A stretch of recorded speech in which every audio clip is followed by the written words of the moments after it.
Hi everyone, welcome back to my YouTube channel, and if this is your first time coming across my channel, my name is Grace and I share sewing tutorials on this channel. In today's tutorial, we're going to be learning how to cut and sew these shirts that you can see right on the screen. So if this is something that interests you, make sure that you watch this video to the end. And with no further ado, let's get into the video and start learning. So these are the fabrics that I'm going to be making use of for this shirt. So I have a checkered fabric here, and I also have a plain crepe black fabric, and I'm going to be drafting my pattern first. So I have my pattern paper, my marker, my scissors, my ruler, and also my tape rule. So from the top of the pattern paper, I already have a straight line drawn, which is going to serve as the shoulder line. Then I'm going to take other vertical measurements. So from the shoulder line, I'll come down by 8 inches, which is my chest line, and I'll draw a straight line across that 8 inches. So to get your chest line, just divide your bust circumference by 6 and add 1.5 or 2 inches to that. So from the shoulder line again, I'll come down to 10 inches, which is my bust point, and I will draw a straight line across. Then from the shoulder again, I'm going to take my waist measurement, which is at 17 inches, and I'll also draw a straight line across. Then lastly, from the shoulder line, I'm going to take the full length of this top, which mine is going to be at 23 inches, and I'll also draw a straight line across it like that. So after doing this, I'll go ahead to label my lines. So this is my shoulder line, this is the chest line, this here is the bust point, this is the waistline, and this is the full length of the top. Now on this shoulder line, I'm going to be dividing my shoulder by 2, and I'll mark down measurements on the shoulder line and also on the chest line. Then I'll connect those 2 points together. Then I'm going to come here and take the width of my neck. So I'm going to be using 3 inches and 1.5 inches for the depth. Remember, this is the back part of the shirt that we are drafting, so 1.5 inches okay for the neck depth. So from this straight line, I'll come down by 1 inch, and I'll use my ruler to connect that as a shoulder slope to the neck area. Once I've done with this, I'm going to take my bust circumference divided by 4 and place it on that chest line, and I'll just come here like this to create an armhole curve for the back. So next thing is I'm going to be placing my nipple to nipple measurement divided by 2 on the bust point, the waistline. Mine is 4 inches when I divided it by 2, and also on the full length. So I'm going to be connecting those lines together like this. So after connecting it with a straight line, I'll go ahead come out by 1/2 inch on both sides of the waistline here. So on the waistline, I'm coming out by 1/2 inch on both sides of the straight line, and then I'll connect from the bust point down to the waist like this on both sides to form my dart. Then on the full length area, I'll just come up by 1.5 inch before I go ahead to connect the dart legs like that. So this is how the back dart is going to look like. So the next thing is to place my side measurements. For the bust, I'm going to place my bust measurement divided by 4, my bust circumference measurement divided by 4. On the waistline, I'll place my waist circumference divided by 4. I'll mark that, and I'll come in between this dart and replace whatever I have there. And on the full length, I'm going to be placing the measurement I have around that area on my body divided by 4 too. So I'm just going to connect those sides together, and then I'm going to go ahead and add 1 inch for allowance at the side. So I'm just adding 1 inch for the joining allowance at the side, as you can see. So I'm going to connect that also together. So this is how the back pattern is going to be, and I'm just going to go ahead now and cut this pattern out so that we can use it to cut out the front pattern also.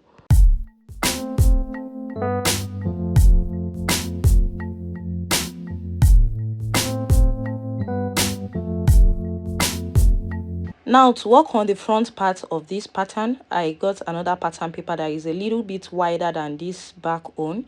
Then I'm going to place it on each other like this, and I'll make sure that I have a space of about 1.5 inches in front of the pattern paper.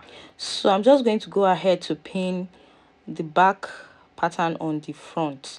So that 1.5 inches is going to be the buttonhole area, where the button is going to stay and where the buttonhole are going to stay. So for the neckline of the front, I'm going to be using 3 inches, and I'll mark that 3 inches from the starting line that I have. So when I mark that, I'm just going to connect it to the neck width of the back. So I'm going to be using my curved rule. You can also use your free hand if you don't have a curved rule. Then I'm going to go ahead and cut out every other thing exactly the same way it is on the back already. So the only difference now between the front and the back is the neckline, basically.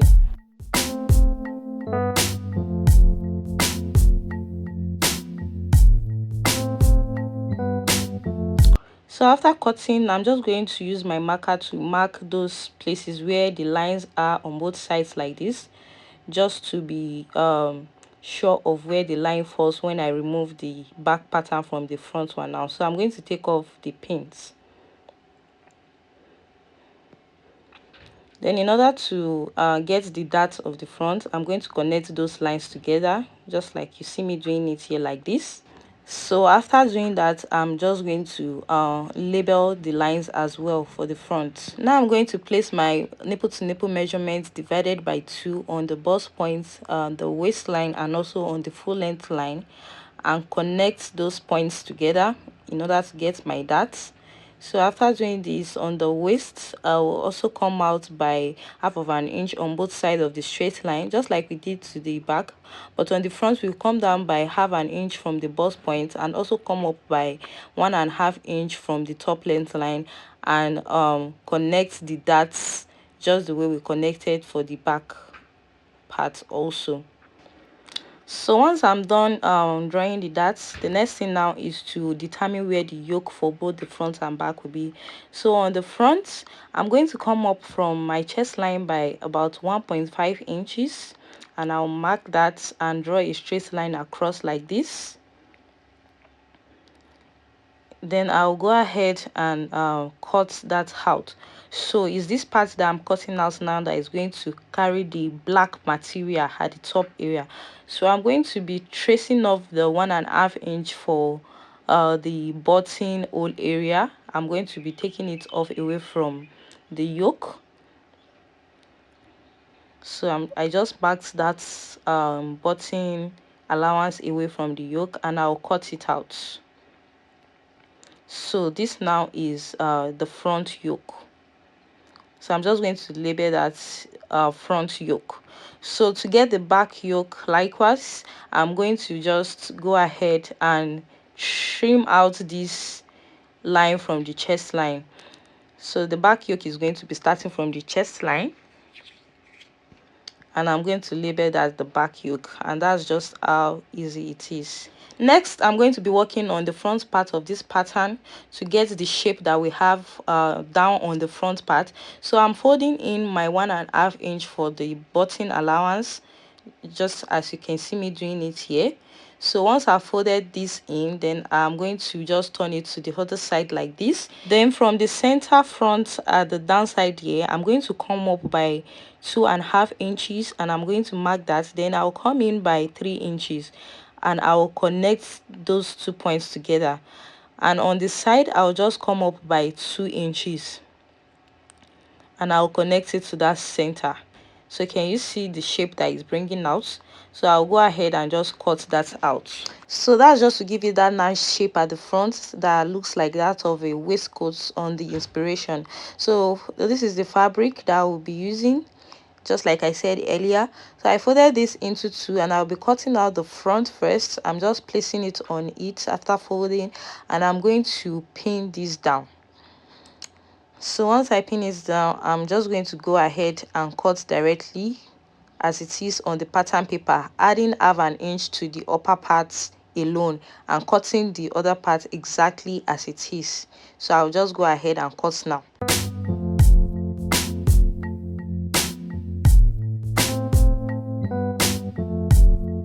Now for the back, I'm also going to fold the fabric into two as well.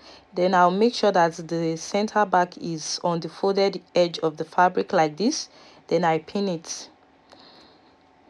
So after pinning, I'm going to cut it the same way I cut the front. I'll just add half an inch to the upper part. Then I cut the remaining ones exactly as it is on the pattern paper. Now, because we've reduced the side of the front, we have to reduce the side of this back also. So I'll go up by 2 inches like we did on the front. Then I'll use my ruler to connect that 2 inches down. So you can do it in two ways. This is one way which you can do it. Just connect to that area and cut out.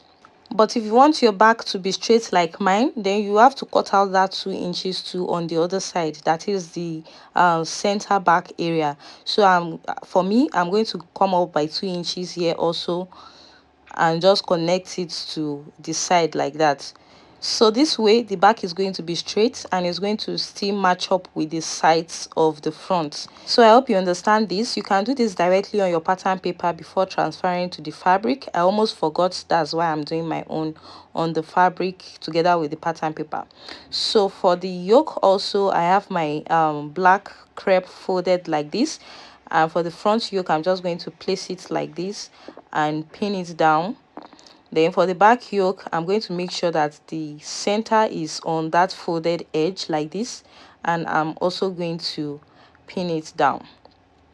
So while I'm cutting this out, I'm only going to be adding half an inch allowance to the down part, which is needed to be joined to the other body of the shirts. I hope you understand that. So I'm going to go ahead now and cut it out, adding half an inch allowance to this downside and the shoulder area only, and cutting the rest just exactly as it is on the pattern paper. So after doing that, now it's time to join the pieces together. So I'm taking off the pattern paper from the front like this. So the first thing that I'm going to do is that on this 1.5 inches allowance for the button, I'm going to fold it with half an inch first and fold it with 1 inch. Then I'll go ahead to the sewing machine and hold this down with a straight stitch, just like the way I'm pinning it down like this. So fold it with half inch first, then fold it with 1 inch, making 1.5 inches. Then you can just hold it together with your pin like this. Then you head to the sewing machine and run a very straight stitch across that area. So I'm going to head ahead to the sewing machine and do that now. After sewing, this is what it looks like, and now it's time to join the yoke together. So for better context, on that yoke area of the front, the middle part, I already folded it in just tiny bits like a bias. So I'm going to be joining this right sides facing each other to the other parts of the body like this. So you just place it like this, right sides facing each other, and use half an inch to sew it together. So when I was done, this is what it looks like. So can you see, this is how it's going to be looking like when you finally place them on each other with the button. So I'm going to go ahead now and work on the back also. So just like we did the front, I opened up the back pieces, take off the pins from the yoke also, and place it right sides facing each other like this. So to make my work easier, I'm going to fold this into two and notch the midpoint of the yoke, and also fold the remaining body into two and notch the midpoint, so that I can match the midpoints together while I sew with a straight stitch on the sewing machine. So after doing that, this is what I have on the back also. Yeah, so the next thing now is to place the dart. So the dart is going to be 4 inches from the middle, and I just notched it. Then I'll go ahead to the sewing machine and just sew the dart the normal way that we do sew our darts. I'm also going to do the same thing on the front. So from that line of the button allowance, I'm going to take 4 inches away to the middle, and also do the same thing on the other side. So remember that you are taking in your dart on the wrong side of the fabric. So just go ahead and place your darts using your nipple to nipple measurement divided by 2. Then I will head ahead to the sewing machine and fix the dart all the way around. So this is what it looks like after I have fixed the dart. So I'm just placing both the front and the back right sides facing each other in order to join them together first at the shoulder area. So after joining it with half an inch on the shoulder area, this is what I have. Then I'm going to be measuring all the way around the neck to know what the size of our collar is going to be. So when I measure this, I have 16 inches. So I'm going to grab a little piece of pattern paper and I'm going to draft out my collar. So from the edge of the paper like this, I'm going to measure 8 inches. If you divide 16 by 2, it's going to give you 8 inches. So I'm going to mark 8 inches. Then I'll measure how wide I want my collar to be. I want it to just be like 3 inches. So I'm measuring 3 inches and I'll measure that all the way and draw a straight line across. So from the 8 inches points that I measured earlier, I'm going to determine where it is on this straight line. Then I'll come out by 2 inches from there and connect with a slant to meet that 8 inches. This is just to give that collar shape, and I'm going to cut this out now. So this is what the collar looks like, and I'm going to be using this to cut out on my black fabric. So I'm going to fold it like this into 2, then I'll fold it into 2 again, making 4 folds. So when you want to place your collar, make sure that the side that is not slanty is towards the edge like this, and also the upper part is also towards the edge, so that you will not have it in pieces. I hope you understand. So I'll just pin this up like this, and I'm going to cut it out. So when we are cutting this out, we are cutting it out in a 2-fold. So I'm just going to add half an inch allowance to the sides that are not on fold. So can you see? Then I'll take off my pin, and when I open this up, this is what it looks like. Now to strengthen this collar, I'm going to be using this soft fusible interfacing. So I'm just going to iron it directly onto the wrong side of the collar like this, and I'm going to trim it out. So when I trimmed it out, the first layer, I felt like it was still not strong enough, like it was still not thick enough. So I ironed a second batch on it, and I felt that it was good now. So I'm just going to fold it into 2 as well, and still use my iron to press it up in order to give it that shape, as you can see me doing it here like this. So when I'm done, I'm just going to place it like this. I'm going to open it up and place it right sides facing each other like this. Then I'm going to sew the side with half an inch allowance. So after sewing and turning it over to the right side, this is what I have. So you can just use your scissors to make sure that the edges are sharp. Now I'm going to sew it to the neckline of my shirt. So I'm going to be starting from the wrong side like this. I'll sew it all the way with half an inch on the wrong side from one edge to the other. So I'm going to be showing you how I did this on the sewing machine. So this is my collar and this is the neck of the shirt. So from one edge like this, I'll place it together, making sure that it matches the sewing line that I have already. So I'm just going to use half an inch to stitch this all the way to the other side of the neck line. So just watch the way I do this. So it's just like opening up the collar and sewing it together all the way. So can you see? So just make sure that you are making use of like half an inch. So when I was done with that side, this is what I have. Then I'm just going to now bring it to the other side, which is the front of the shirt. Remember, we started from the wrong side, so this is the right side of the shirt now, and I will just fold in half an inch and make sure that I give this a straight stitch all the way to the other end of the neck. So just fold half an inch and sew all the way. And once you are done sewing this, the collar is almost ready. What is next is just to go ahead to the sewing table and iron this very flat and nice.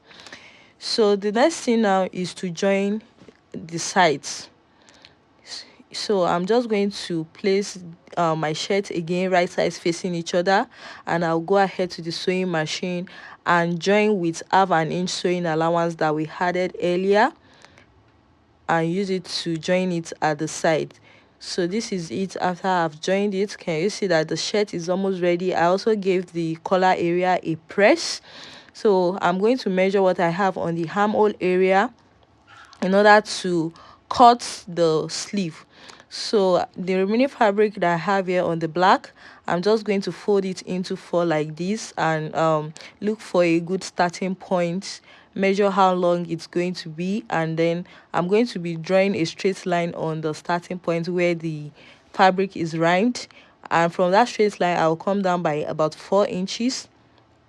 Then from the edge like this, I'm just going to draw my cuff, my sleeve cuff, and I'll make sure that it is wide enough to accommodate the sleeve, and some inches to also do some pleats, because I'll be pleating the armhole area. I hope you understand that. Then also at the down part, I used 10 inches wideness because I want it to be wide, and I want to add elastic band in order to give it this ruffled shape.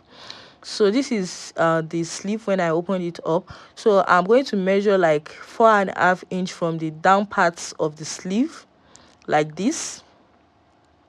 Then I'll use a straight line to connect that together. So it is on this part that the elastic band is going to be staying, on the wrong side of the fabric. So I'm just going to sew the elastic band, and I will drag while I sew in order to give me that effect.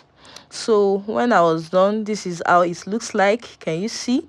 So I'm just going to fold this into 2 and join it at the side. So when I join it at the side, I'm also going to be adding it to the sleeve area as well, and I'm going to be doing some little pleats. After I was done, this is what it looks like. So can you see how beautiful and nice this shirt is looking like? Then the last thing now, or the second to the last thing rather, is just to finish up the edges. So you can just fold in the edges and finish it up on the sewing machine. So I will head ahead to the sewing machine and finish up the edges, and the last thing would be to add buttons. So yeah, I was contemplating whether I should use white buttons or black buttons. So that's basically all for this shirt, and this is the final outcome of the shirt when I put it on. So if you've enjoyed this tutorial so far, make sure that you give it a thumbs up, drop a comment, and also don't forget to subscribe to this YouTube channel. Till I see you in my next tutorial. Bye.